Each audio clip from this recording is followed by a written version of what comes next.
looking over the country with those sunken eyes, as if the world out there had been altered or made suspect by what he's seen of it elsewhere, as if he might never see it right again, or worse, did see it right at last, see it as it had always been, would forever be. Do you remember when we learned about qualities like love, justice, honor, and feeling part of the world around you, where you felt like the world was more permanent? Now, do you remember a time when you lost your old way of seeing the world around you? Not instantly, but like a slow burn, when you collide with the giant wave known as reality. You experience loss and see things that cannot be unseen. And when we come over the other side, you now realize the end of an era.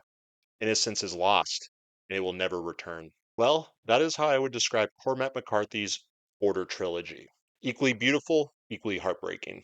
In this video, I'm going to break down why the trilogy is so powerful and how it left such a powerful mark on me, not only as a reader, but as a person. The Border Trilogy is composed of three books. The first being All the Pretty Horses, the second being The Crossing, the third being Cities of the Plain. I had mentioned this in my January book recap video, but it doesn't matter if you start with All the Pretty Horses or The Crossing first. However, I would highly recommend not starting with Cities of the Plain. This is because the first two books have different characters. All the Pretty Horses is starring John Grady Cole. The Crossing is starring Billy Parham. Two young cowboys who are trying to secure their place in a world that is changing around them. Now, Billy and John are both in Cities of the Plain, where their stories come together in such a beautiful yet inevitable way. So that is exactly why I would recommend starting with either The Crossing or All the Pretty Horses first before you jump into Cities of the Plain. Lots of these books are so rich and epic, from trapping a wolf to take it to Mexico, to crossing into Mexico to reclaim a old sense of life, to challenging the foundations of honor and tradition in the name of love. However, as epic and amazing as the plot is, I could argue that the trilogy's main stars are the characters. John Grady Cole and Billy Parham have very few differences, other than I would say John is more of an idealist, whereas Billy is more of a realist when it comes to their views on life and how they see the world. However, both represent a way of life that's dying and fading around them. They believe in a strong sense of honor, loyalty, and freedom that comes from the frontier. That sense that you just need to live life the right way and then everything will turn out fine. Well, as we know, that's not the way how life works. And that's the tragedy as it hits these characters throughout the book. Not only did unfortunate things happen to them, but they change as people to the point where by the end of this trilogy, you get the sense that they don't believe in the world that they once did when the book started. Life has a way of beating them down. The trilogy does tackle heavy themes like fate, choice, loneliness, and feeling out of place in the world. However, one of the biggest themes you read about throughout this trilogy is the death of the frontier. In all three books, you notice that that old school cowboy way of life that Billy and John live is dying and fading around them, is being replaced with the modern world. And all those values that came with the old world is slowly fading away from John and Billy's view.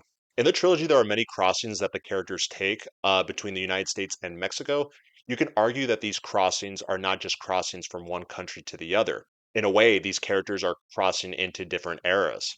These crossings change the characters, and after each crossing, you notice that they change a little bit more as people, further away from the life they thought was going to be around for them. So sad, yet so beautiful. Speaking of beauty, McCarthy's descriptions of the landscape in the trilogy is some of the best I've ever read.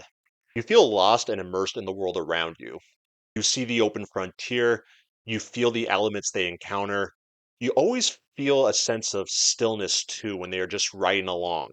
You feel like you transform to that time and place that Billy and John are wandering. Before you take the plunge into the trilogy, I wanted to share some things to prepare you for if this is your first time reading Cormac McCarthy. In the Border Trilogy, there's no quotation marks, no conventional chapters, and the flow is pretty lengthy at times. The pacing can feel slow and dense, especially the crossing. So just keep that in mind that this is a trilogy not to rush. There are times I had to slow down my reading and pause after reading just to reflect on what I read. It is a little time consuming, but the payout is so worth it. Some of the words and actions still stick with me today. There's also a good bit of untranslated Spanish in the books, so just keep that in mind. Now, I'm not fluent in Spanish, but I was able to get by just by knowing a few words. Worst case scenario, though, you can just use your phone to translate it. Love stories play a part of this trilogy as well. The adventures and beauty that these love stories tell you really just tugs at your heartstrings. Despite the many beautiful elements of the trilogy, I would say that this trilogy is not meant for you to feel comfortable or deliver this happy ending. It delivers really a few inescapable truths. Loss is inevitable. The world marches on. Time remains undefeated. However, there's a flip side to the coin that the trilogy does tell us about. Despite all the truths that I laid out, there is still meaning and significance behind Billy and John's journey, or any journey to recapture that old sense of life and wonder. The world may change and things will eventually fade, but that old way of life still existed and it mattered. It especially mattered to Billy and John. This trilogy will make you feel many things. It'll make you feel happy. It'll make you feel sad. It'll leave you in a trance in some ways over the experience that this trilogy just takes you on.